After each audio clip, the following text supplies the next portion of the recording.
¿Cómo se encuentra, mi hermano? ¿Cuánto le gusta el calorcito? Trajo su agüita, ¿verdad? Se vaya a descompensar. Mis hermanos, qué privilegio que el Señor nos permita reunirnos en esta mañana. Y yo creo que cuando nosotros miramos lo que es el valor y el tesoro de ser parte del pueblo de Dios, los factores externos toman otro lugar, ¿o no? Porque podemos alabarle, no hace falta electricidad para poder exaltar el nombre de nuestro buen Dios. ¿Usted cree eso? Y cuando más haya dificultades a nuestro alrededor, más preciosa y esperanzadora son sus promesas. ¿Usted dice amén?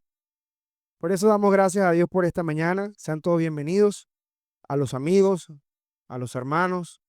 Venido también el pastor Robinson que nos acompaña con su familia. Señor le bendiga. Mis hermanos, vamos a continuar en esta mañana el estudio del libro de Hechos. Ya estamos iniciando un nuevo capítulo, capítulo 20. Y rogamos al Señor que nos guíe y podamos extraer su consejo para nosotros en esta mañana. Hechos capítulo 20, vamos a estudiar desde el versículo 1 al 6. Cuando usted lo tenga, dice amén. ¿Estamos allí ubicados? Dice la palabra del Señor: después que cesó el alboroto, llamó a Pablo a los discípulos y habiéndolos exhortado y abrazado, se despidió y salió para ir a Macedonia. Y después de recorrer aquellas regiones y de exhortarles con abundancia de palabras, llegó a Grecia. Después de haber estado allí, ¿cuántos meses? 3 meses, y sintiéndole eh, y siéndole puestas acechanzas por los judíos para cuando se embarcase para Siria, tomó la decisión de volver por Macedonia y le acompañaron hasta Asia, Sópater de Berea, Aristarco y Segundo de Tesalónica, Gallo de Derbe, Timoteo, y de Asia, Tíquico y Trófimo.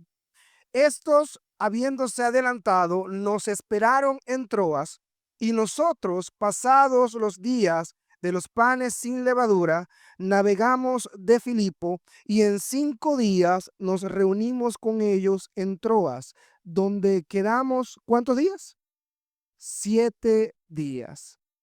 Mis hermanos, me gustaría iniciar esta enseñanza con una pregunta, y creo que la hemos planteado en algunas oportunidades. Pero si ya hemos llegado a la conclusión que la vida cristiana es compleja, ahora vamos a profundizar un poco más en esa pregunta.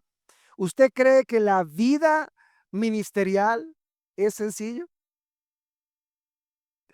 Cuando nosotros nos detenemos a revisar o a mirar con detalle la vida del apóstol Pablo en su ministerio, en su trabajo, en sus calamidades, nos damos cuenta que no fue nada sencillo. Pero impresionantemente nosotros miramos el corazón de este hombre de Dios, y al mirar este cuadro nos surgen algunas preguntas que vamos a ir desarrollando a medida que avancemos en el texto. Pero también me lleva a preguntarnos lo siguiente, mis hermanos: si la vida cristiana es difícil, la vida ministerial es sumamente difícil, ahora en relación al amor, ¿tú crees que amas a la iglesia? Te pregunto. Ahora, medita bien en tu respuesta interna. ¿Amas a la iglesia? Ahora te pregunto nuevamente, ¿cómo estás seguro o cómo sabes que amas a la iglesia?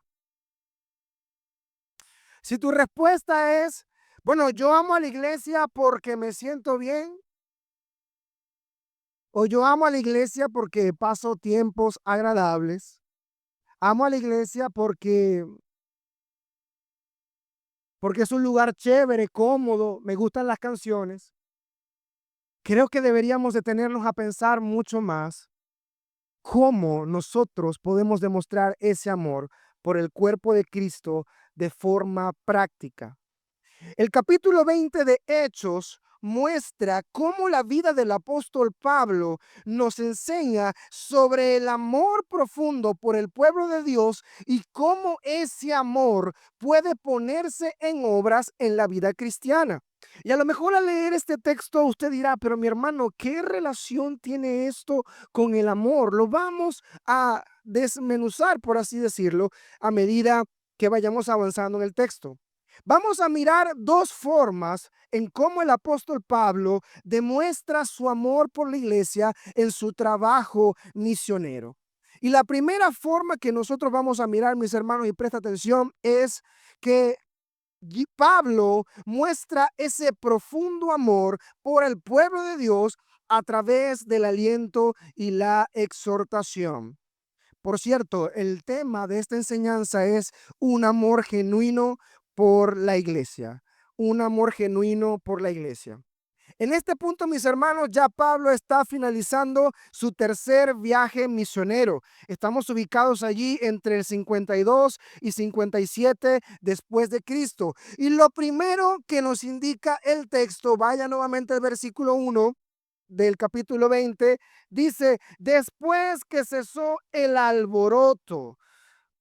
¿A qué se refiere el apóstol Pablo con alboroto? ¿Qué alboroto se está acabando de mencionar? Bueno, vaya rapidito al capítulo 19. No lo vamos a leer, pero lo que pasaba es que en el capítulo 19 usted puede ver al menos cuatro cosas. La primera, usted ve al apóstol Pablo predicando el evangelio, enseñando a los hermanos, las personas que solamente habían conocido una parte limitada en cuanto al evangelio, solo conocían el bautismo a través del mensaje de Juan, pero luego Pablo les predica y ellos son bautizados, reciben el Espíritu Santo y comienzan a hablar nuevas lenguas. Pero no solamente eso, sino que a medida que el ministerio de Pablo avanza en aquella región, dice la Biblia que ocurren sanidades, milagros, cosas asombrosas que estaban pasando en aquella región. Pero para nadie es un secreto que Éfeso era un lugar donde abundaba personas fieles y devotas a Diana. Y la religión o la devoción a esta diosa no solamente era una connotación espiritual, sino que había una connotación económica. Y un grupo de personas se habían levantado preocupados porque si la gente dejaba y rechazaba a los ídolos, incluso algunos que practicaban la magia quemaron sus libros, si dejaban a un lado sus creencias, ¿qué pasaría con los dividendos? Trabajaban la plata y hacían todas ciertas cosas de elementos en relación a esta diosa. Y se formó como por así decirlo, ¿cómo lo diríamos? Como una conspiración en contra del apóstol Pablo. Y allí empezó una situación, algunos discípulos quedaron en medio de la multitud, decían palabras, la gente se emocionó, la gente estaba al punto de perder el control, casi que al borde incluso de linchar a estos hermanos. El apóstol Pablo no estaba en ese momento allí, pero le llegó información de que no se acercara por ese lugar. Le rogaban a algunos líderes que no se acercaban a ese lugar. Entonces ya entendemos cuál era el contexto anterior y cuando Pablo dice, después que cesó el alboroto, llamó Pablo a los discípulos. ¿Y qué dice la palabra de Dios más adelante? Habiéndolos exhortado y abrazado. Mis hermanos, eh, cuando nosotros miramos todo lo que vivió el apóstol Pablo en medio del desarrollo de su ministerio, Dios lo usa grandemente, pero inmediatamente oposición. Y cuando usted ha prestado, cuando usted recuerda y echa para atrás en todo lo que hemos visto a lo largo del estudio del libro de los Hechos, nos damos cuenta que siempre ha habido un camino fácil. ¿Ha sido así? Siempre se ha recibido con bombos y platillos el evangelio. En algunos lugares sí, gloria a Dios por eso, y la gente creyó. Pero mientras más se predicaba el evangelio y se mostraba el poder de Dios, había un enemigo, un adversario que trataba de frenar ese trabajo. Incluso cuando miramos la vida del apóstol Pablo apedreado en muchas ocasiones. Ahora, a este punto, mis hermanos, después de ese disturbio ¿Qué es lo humanamente o lo más lógico que haría un ser humano razonable? Mi hermano, me salvé de esta revolución, de esta revuelta. Que Dios lo bendiga, que Dios los guarde. Nos vemos luego. Chao pescado, como dice el hermano Carlos. Pero no fue lo que sucedió, mis hermanos. No fue lo que sucedió. Pablo allí estaba luego de terminar un arduo trabajo de 2 años en aquella región y luego quería ir a Macedonia. Pero el hecho de que Pablo no solamente se despidiera luego de un tiempo de trabajo en aquella región, a pesar de que estuvo en riesgo, Pablo no salió corriendo, mis hermanos, sino que se dedicó a animarlos, a consolarlos, como lo vemos en el versículo 1. Ahora, ¿cómo usted y yo podemos comprobar que Pablo los alentaba o que Pablo los consolaba? Cuando usted sigue más adelante, dice, luego de haberlo exhortado y abrazado, se despidió y salió para ir ¿a dónde? A Macedonia. Pablo tenía un profundo deseo de ir a Macedonia y más adelante lo vamos a ver. Y el versículo 2 continúa diciendo, y después de recorrer aquellas regiones y de exhortarles con abundancia de palabras, llegó a Grecia. Parece que esta palabra exhortarles se repite en 2 oportunidades y eso nos muestra quizá algo muy importante que el autor estaba haciendo o lo que Lucas describe sobre lo que Pablo en cuanto a su trabajo ministerial estaba haciendo. Ahora, ¿cuál es la palabra que usted tiene sobre, o la definición que usted tiene sobre la palabra exhortación? Algunos dirán, bueno, exhortar es a regañar. Y algunos dirán, bueno, exhortar, a lo mejor aquellos que se atienen un poquito más al concepto bíblico, exhortar es aconsejar. Y está bien. Pero vamos a ver qué es lo que trata a profundidad esta palabra. Esta palabra viene del original paraclesas, que es del verbo paracleo. Y en conclusión, para resumirlo, ponerlo palabra más sencilla, es de la misma familia donde viene la palabra griega paracleto, que sabemos que connota o habla sobre el Espíritu Santo y se refiere a consolador. Ahora, paracleo, lo que trata de decir en este contexto es advertir con miras a obedecer. Pero no solamente eso, mis hermanos, no solamente es advertir con miras a obedecer, sino alentar a obedecer aún en el sufrimiento. ¿Cuántos alaban al Señor? Alentar a obedecer aún en el sufrimiento. Mis hermanos, esta palabra denota esa acción de animarte, de confortarte, alentarte para que seas obediente a Dios aún en medio del sufrimiento. Ciertamente la iglesia avanzaba, ciertamente el evangelio era predicado, ciertamente grandes cosas habían sucedido en medio del pueblo de Dios, como milagros y sanidades. Pero también había profunda oposición, había hostilidad y posiblemente generaba esto en la vida de muchos cristianos, a lo mejor temor, a lo mejor generaba desgaste, en algunos casos aflicciones. Mis hermanos, cuando en el contexto laboral usted está de guardia, ¿cuántos trabajan aquí o han trabajado por guardia? Levante su mano. Cuando usted trabaja en el contexto de guardia, ¿qué hace usted cuando está cerca de terminar su guardia? Mi hermano, dejamos el pelero. Incluso mi esposa, que es médico, me decía que a veces los médicos buscan la forma de que en el cambio de guardia, como que Dios mío, no llegue nada en este momento. Porque si no, no estoy muy seguro, me corría mi esposa, si llega algo, si tu guardia termina a las 6 de la mañana y llega algo a las 5:59, ¿de quién es eso? ¿Del anterior o del que viene? Del anterior. ¿Y a quién le gustaría eso que hace otra vez? Uno ruega, mis hermanos, es por entregar el asunto y salir de esa responsabilidad. Mis hermanos, pero en la vida cristiana, en el ministerio, no es como una guardia.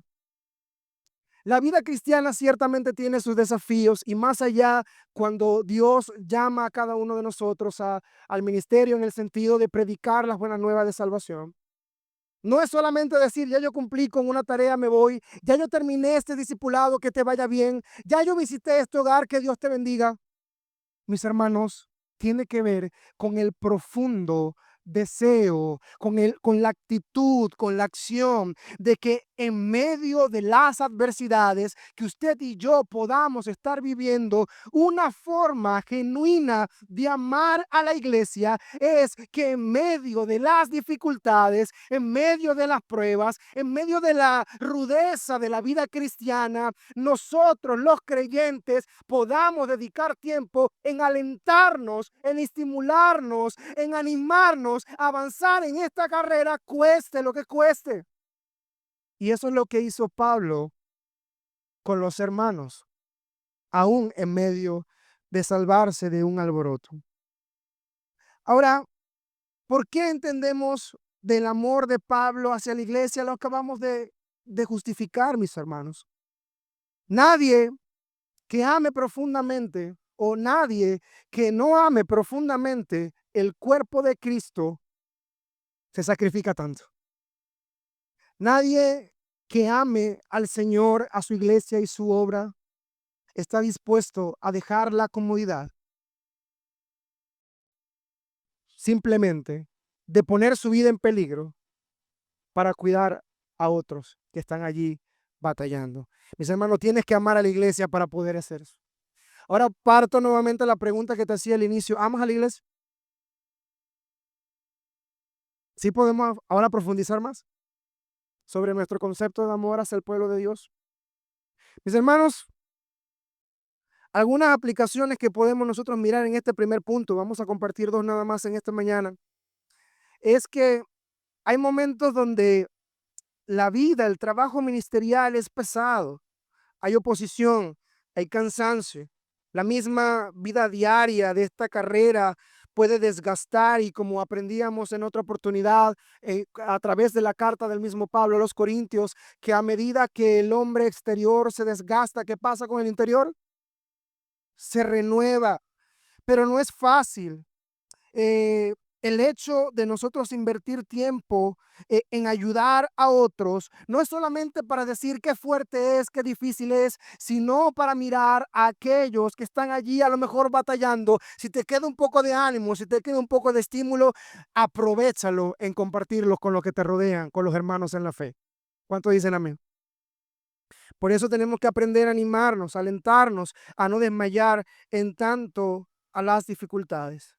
Ahora, ¿para quién es esto? ¿Para los pastores? ¿Para los líderes? Mis hermanos, si es una tarea para los pastores, ¿quién anima a los pastores? Si es una tarea solamente para los líderes. Ahora, pero si lo entendemos en el contexto de iglesia, hermanos alentándose, hermanos alentando a sus líderes, líderes alentando a los hermanos, líderes alentando a sus pastores, pastores alentando a sus líderes. Mi hermano, ahí se muestra de forma práctica el amor de Dios en medio de las adversidades. ¿Cuánto dicen amén? Así que por eso que amar a la iglesia, mis hermanos, conlleva también alentarla a no desmayar en los momentos de mayor dificultad y sufrimiento. También se pregunta, o cómo respondemos a la pregunta, ¿cómo nos alentamos? A veces las palabras de ánimo quizá no son suficientes, pero mis hermanos, mire esto, Dios en este lado de la historia nos ha dotado a nosotros de todo su consejo, de todas sus promesas.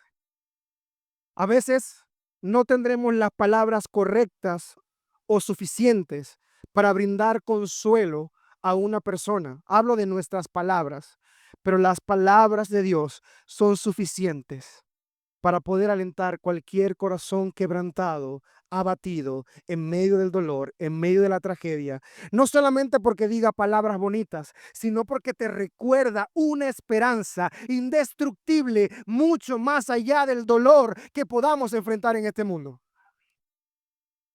use la palabra, medite su palabra, comparta con otros la palabra. Y ciertamente a través de la compañía, a través del apoyo, a través de estar allí hombro con hombro en medio de las dificultades. Avanzamos en el versículo 3, mis hermanos, y dice, después de haber estado allí 3 meses y siéndole puestas acechanzas por los judíos para cuando se embarcase para Siria, tomó la decisión de volver a Macedonia. En los siguientes versículos, mis hermanos, Pablo describe que pasó alrededor de ¿cuánto tiempo? ¿De 3 meses en Grecia? Aparentemente Pablo estuvo en Corintio. Es importante nosotros recordar que hay una conexión, y para nosotros poder entender lo que ocurre en el capítulo 20 del libro de Hechos, es importante recordar la fecha en que en otros libros, otras cartas de Pablo fueron escritas, porque de allí vamos a comprender con mayor claridad la segunda intención del apóstol Pablo. Entender que a partir del año 52 al 57, Pablo escribió varias cartas, y entre ellas están Primera de Corintios, Segunda de Corintios y Romano. ¿Por qué es importante entender esta conexión entre estas otras cartas? En primer lugar, hace un momento le decía que Pablo tenía un profundo deseo de volver a Macedonia. La pregunta es, mi hermano Eliezer, ¿de dónde usted saca eso?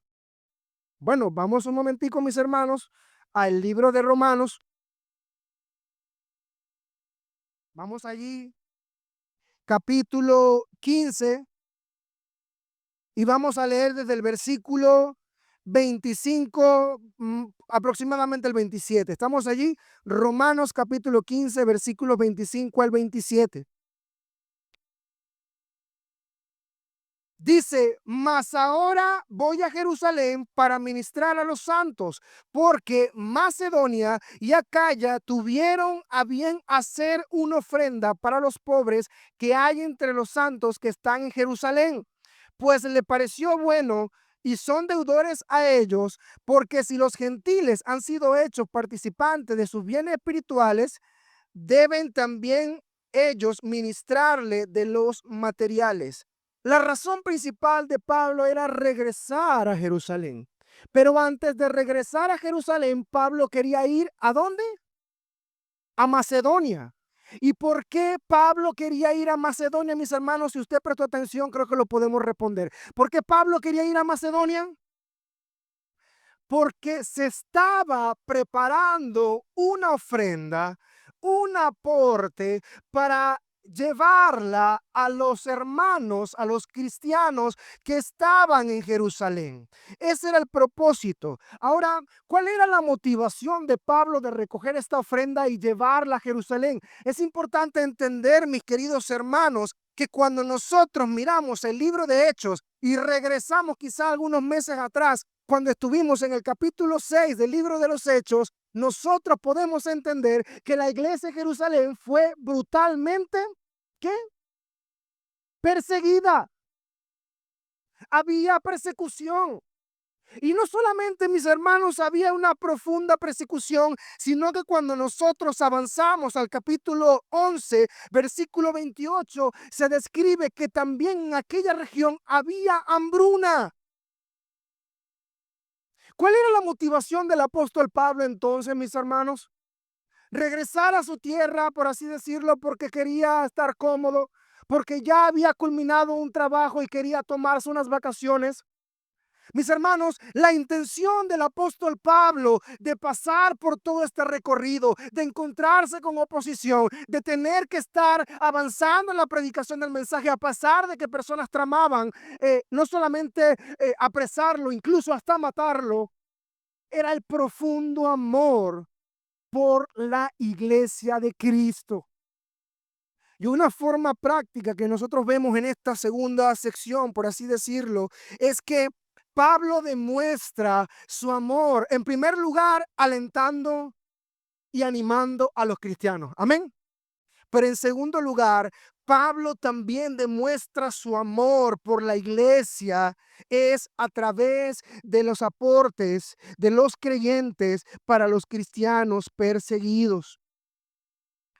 Mis hermanos, quizá usted se pregunta, pero ¿Qué necesidad había de esto? Ahora, no solamente era enviar un aporte, porque si volvemos nuevamente al libro de Hechos, versículo 3, y usted sigue adelante, dice que un grupo de judíos tramaban eh, atentar contra Pablo mientras se embarcara para ir a Siria. Mis hermanos, había gente que la tenía juradita a Pablo, pero Pablo aún así dice, no, no, no, hay una necesidad que atender. A lo mejor uno evalúa los métodos, uno evalúa los medios. Pablo no se fue por ese rumbo, sino que lo hizo a través de Macedonia. Quizá tomó un poco más de tiempo. En promedio, en la vía inicial, pudiera tomar 1 o 2 días, pero por el camino que tomó Pablo, tomó casi 5 días. Él tenía el deseo de poder llegar para la Pascua, pero no pudo llegar. Más adelante lo vamos a ver. Ahora, ¿pero de dónde venía ese odio hacia el apóstol Pablo? Bueno, quizás es importante recordar el capítulo 18, donde Pablo predica el evangelio y se convierte en 2 personas importantes dentro del judaísmo. Era Crispo y Sóstenes. Eran líderes del movimiento religioso. Pero no solamente eso, sino que se había levantado una ataque legal contra Pablo y se habían presentado ante un cónsul que se llamaba Galión, y este cónsul no hizo nada. Desestimó, se dice, la acusación contra el apóstol Pablo. ¿Sabe cómo estaban esos judíos? Ardidos, molestos. ¿Y cuál era el mejor lugar para agarrarle? Bueno, si el apóstol Pablo quería ir a Jerusalén, y en ese momento no solamente Pablo iba a viajar a Jerusalén, sino que iba a estar con otro grupo de judíos, todos junticos en un barco, mi hermano, ese era mango bajito. Pero bueno es Dios, diga conmigo, bueno es Dios. Tú y yo no sabemos cómo le llegó esta información a Pablo, la Biblia no lo dice. Pero lo que sí sabemos es que detrás de todo eso está un Dios que prometió, yo estoy con ustedes todos los días hasta el fin del mundo, y eso es en el contexto de la misión. El Señor sostiene su obra. Mis hermanos, si avanzamos un poco más al 5, al 4 y al 5, nos damos cuenta que le acompañaron hasta Asia Sópater de Berea, Aristarco y Segundo de Tesalónica, Gallo de Derbe y Timoteo, y de Asia, Tíquico y Trófimo. Y dice la Biblia, versículo 5, estos, habiéndose adelantado, nos esperaron en Troas. Vamos a dejarlo hasta el 5 hasta ahora. ¿Cuál era la razón por la que este batallón de hermanos acompañara al apóstol Pablo en su regreso? Primeramente a Macedonia y luego a Jerusalén. ¿Qué opina usted, mi querido hermano o hermana? ¿Cuál era la razón? Pudiéramos tener dos. La primera, creo que es la más sencilla, ¿no? Protección. Soy hermanos, andaba y la mayoría era musculoso, no, mentira. Pero la primera era por protección, porque ya sabían que la vida del apóstol Pablo estaba en riesgo y había un grupo de personas con ganas de dañarlo. Pero la segunda creo yo que es una de las más hermosas, y es que eh, cuando nosotros miramos este grupo de hermanos, de dónde son, usted puede mirar que eran lugares donde Pablo había fundado iglesias y donde se había sembrado una comunidad de creyentes que crecía y predicaba el evangelio. ¿Recuerdan lo que leímos en la carta de Pablo a los Romanos sobre ese apoyo de las iglesias de los gentiles hacia esta iglesia, por así decirlo, madre? Mis hermanos, lo que nosotros miramos aquí también es que este grupo de hermanos que acompañaba a Pablo era una representación de las iglesias que estaban siendo parte en este aporte. Eran hermanos que estaban haciéndose presente para decir, ¿sabe qué, mis queridos hermanos de Jerusalén? Damos gracias a Dios por su vida, porque el evangelio eh, inició con ustedes. Pero gracias a Dios porque el evangelio ahora llegó a nosotros. Pero ahora que ustedes están en profunda necesidad, nosotros, sus hermanos, estamos aquí para apoyarles, para animarles, para que con nuestros recursos que el Señor nos ha dado, poder ayudarle a también a cubrir las necesidades que están atravesando. Mis hermanos, esa es la iglesia en acción. Ese es el fruto del trabajo de la iglesia. A veces pensamos que la iglesia solamente es reunirnos a hacer actividades. Cuidado, mis hermanos, en limitar el poder de Dios en ese contexto. La iglesia es tan profunda en su trabajo que cuando usted entiende el privilegio de ser parte del pueblo de Dios, mis hermanos, usted no solamente es parte del pueblo más hermoso y precioso del mundo. ¿Cuántos dicen amén? Sino que es parte de una comunidad que aunque otros, al igual que usted, puedan estar sufriendo, ¿sabe qué? Se estimula, se anima y se apoya generosamente. Ahora la pregunta ¿es necesario tener mucho? No, mi hermano. Usted pensará, sí, pero es que seguro ellos por ser gentiles sí pueden apoyar. Mis hermanos, es una actitud del corazón. Cuando tú amas a la iglesia, cuando tú amas a tus hermanos, como lo hizo el apóstol Pablo, no habrá excusas para no dar, para no apoyar, para no estimular, porque lo que por gracia recibiste, ¿qué dice la Biblia? Por gracia tú vas a dar. Ahora, versículo 5 y 6 ya nos muestra que el autor, que es Lucas, está incluyéndose dentro de la historia. Eso quiere decir que ya en Éfeso, Lucas estaba allí esperándolo y luego se conecta con el otro grupo y dice el versículo 6, y nosotros, pasados los días o de panes sin levadura, es decir, la Pascua, recuerden que el objetivo de Pablo era llegar a Jerusalén para celebrar la Pascua allá, pero por este cambio de ruta no pudo. Entonces Pablo tuvo que celebrar la Pascua en Filipo.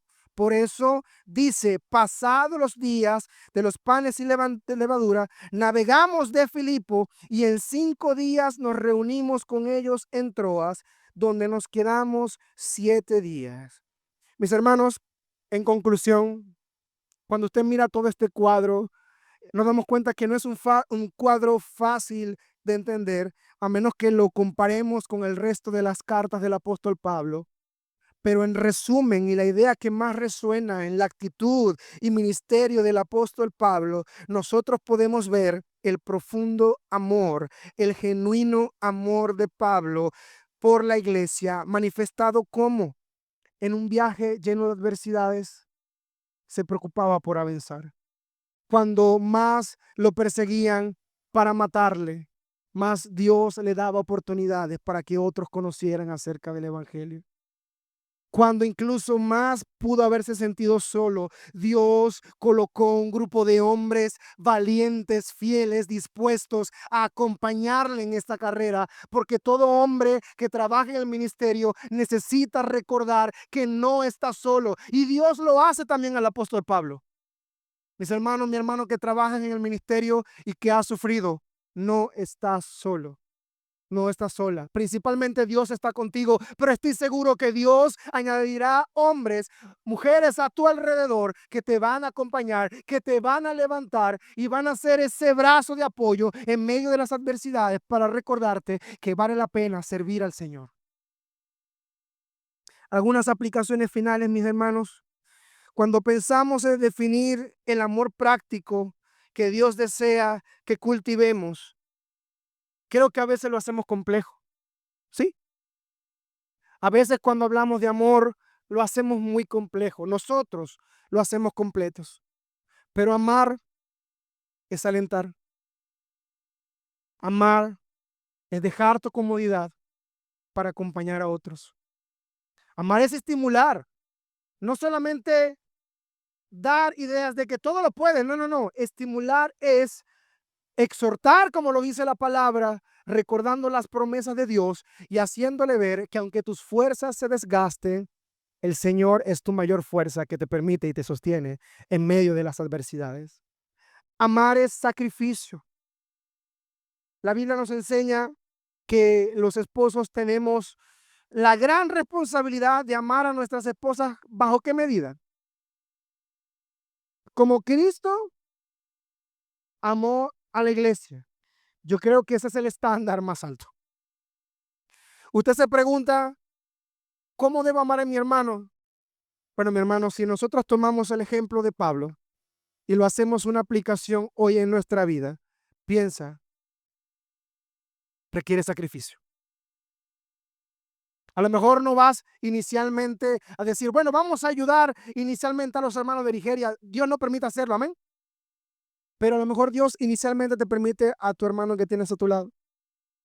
¿Cuándo fue la última vez que oraste por él? Diría el hermano Adrián siempre. ¿Cuándo fue la última vez que batallaste en oración por él? Requiere sacrificio. Pero vivimos en una generación, mis hermanos, donde nos hemos acomodado. Tenemos que pedirle al Señor que trate nuestros corazones. El amor no solamente es saludar, el amor no solamente es decir palabras bonitas, el amor es sacrificio. Ahora, ¿cuándo fue la última vez que en medio de una gran necesidad aportaste económicamente? Necesitas mucho, mi hermano, no se trata de dinero, se trata de un corazón dispuesto. Recuerden la viuda. Cuando miramos a la viuda nos quedamos sin argumentos. Finalmente, mis hermanos, cuando tú y yo, y presta atención a esto, cuando tú y yo somos profundamente impactados por el poder del evangelio, directamente nosotros comenzamos a amar lo que Dios ama.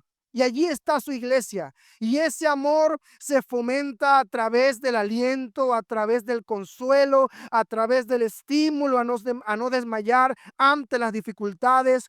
Y y a permanecer en la fe ante las adversidades y oposiciones de este mundo, pero también a través de nuestra ayuda económica, de modo que podamos aliviar la carga de aquellos que pasan por mayor necesidad con nosotros, que nosotros.